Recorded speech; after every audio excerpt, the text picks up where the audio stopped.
Good morning traders, आप देख रहे हैं ट्रेड विद मिस्टर ए, जहां मिलती है सबसे तेज और authentic market update per day सुबह 6:30 बजे।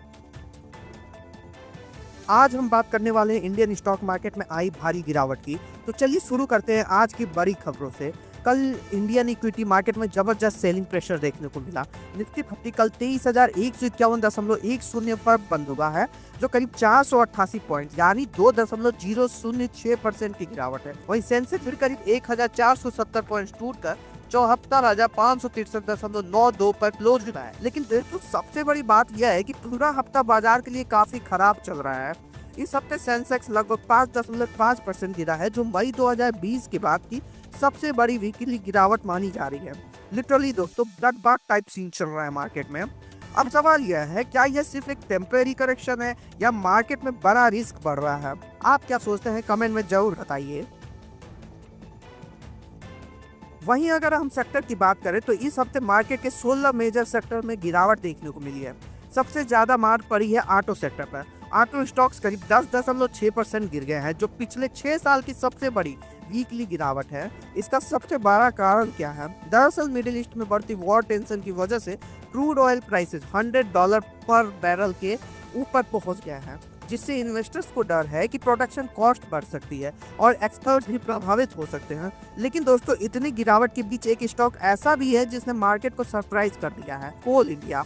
कोल इंडिया को इस हफ्ते करीब 6% उछाल आया है। क्योंकि अर्ली समर की वजह से कोल डिमांड बढ़ने की उम्मीद है।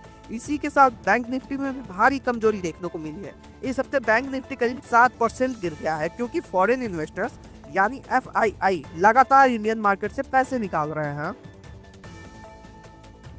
आगे बढ़ने से पहले अगर आप अभी तक हमारे चैनल को सब्सक्राइब नहीं किए हैं तो जल्दी से सब्सक्राइब कर लें, ताकि आप कोई भी अपडेट मिस ना करें। दोस्तों भारत की कुछ मेजर कंज्यूमर टेक कंपनीज अब अपने IPO लॉन्च करने की तैयारी में लग गई हैं। खबरों के मुताबिक क्यूब कॉमर्स प्लेटफॉर्म जेप्टो और वॉलमार्ट के स्वामित्व वाली फिनटेक कंपनी फोनपे ने फॉरेन इंस्टीट्यूशनल इन्वेस्टर्स यानी FIIs के साथ बातचीत शुरू कर दी है। सोर्सेज के अनुसार इन कंपनियों ने सिंगापुर, हांगकांग, UK और USA जैसे ग्लोबल फाइनेंशियल हब्स में इन्वेस्टर से मीटिंग की है। इन मीटिंग्स का मकसद क्या है? दरअसल कंपनियां ये समझना चाहती है कि उनके अपकमिंग IPO के लिए ग्लोबल इन्वेस्टर्स का इंटरेस्ट कितना है। बताया जा रहा है कि अगर सब कुछ ठीक रहा तो ये कंपनियां मई या जून के आसपास अपना IPO लॉन्च कर सकती हैं। लेकिन यहाँ एक बड़ा सवाल है, क्या मौजूदा मार्केट वॉलेटिलिटी के बीच इन्वेस्टर्स इन IPO में पैसा लगाएंगे? क्योंकि आप देख रहे हैं कि ग्लोबल मार्केट में अभी काफ़ी अनसर्टेनिटी है। वेस्ट एशिया में चल रहे कॉन्फ्लिक्ट की वजह से क्रूड ऑयल और गैस के ट्रांसपोर्ट वाले कई सी रूट्स ब्लॉक हो रहे हैं, जिससे ग्लोबल सप्लाई चेन्स पर असर पड़ रहा है। और इसका सिर्फ मार्केट तक ही सीमित नहीं है। अब बात करते हैं दूसरी बड़ी खबर की। भारत की leading stainless steel company Jindal stainless limited ने कहा है कि वेस्ट एशिया वॉर की वजह से उनके ऑपरेशंस भी प्रभावित हो रहे हैं।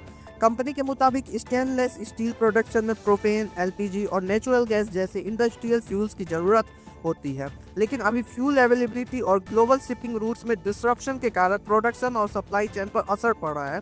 कंपनी ने यह भी बताया कि इन परिस्थितियों में उनके प्लांट्स अभी रैशनलाइज्ड कैपेसिटी पर चल रहे हैं, यानी पूरी क्षमता से प्रोडक्शन नहीं हो पा रहा है।